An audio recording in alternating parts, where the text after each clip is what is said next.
Hello, Hillside Now. My name is Galh Sasson. I'm very excited to talk to you about 2020, the leap of faith.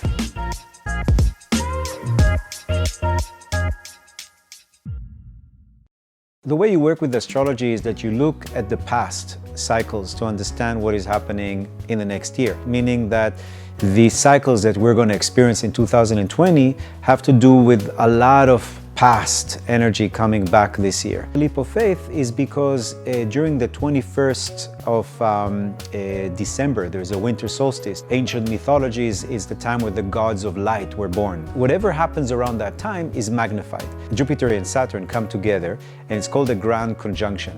And when this happens every 20 years, but it never happens on the 21st of December, it basically means a jump into something new. So this is definitely a year where we're going to be asked to jump into the unknown, into something new, and do it with another person. In the case of Aries, is career.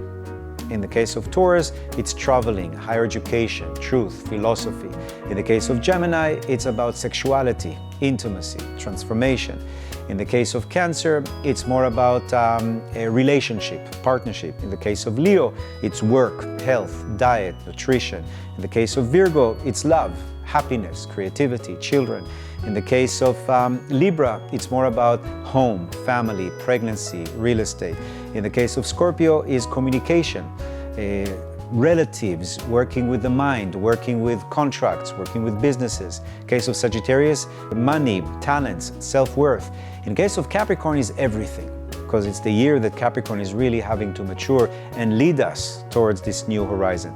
For Aquarius, it's about intuition, mysticism, letting go of things that they don't need, memories from past lives. And in Pisces' case, it's all about people, communities, groups, and organizations. Always Mercury retrograde is a big deal. So during Mercury retrogrades, not to sign anything is possible, to be extra careful with what you're writing, what you're saying, what you're texting. It's not a good time to buy anything, not to start any big projects or partnerships.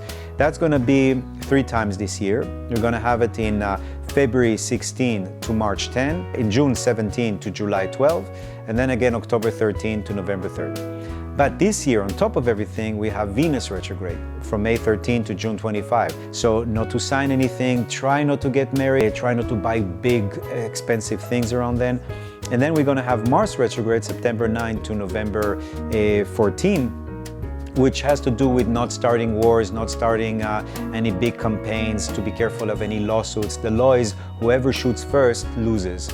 So to be extra careful not to buy big machineries. And of course, the eclipses. The eclipses always are not bad, they quicken processes. They make things go much faster. So we have one in January 10, we have one in June 4 and June 21, we have one in July 4th, we have one in November 29, and we have one in December 14.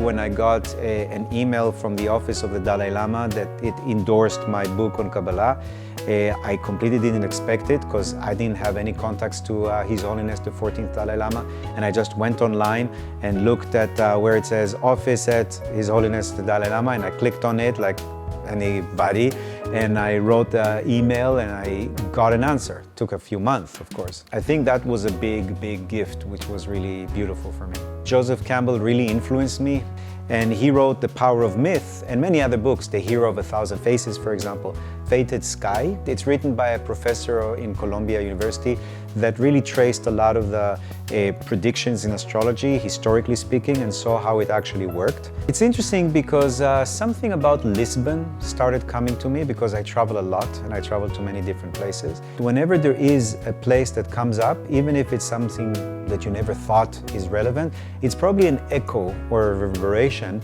from a past lifetime, a place that you might have been or left something there.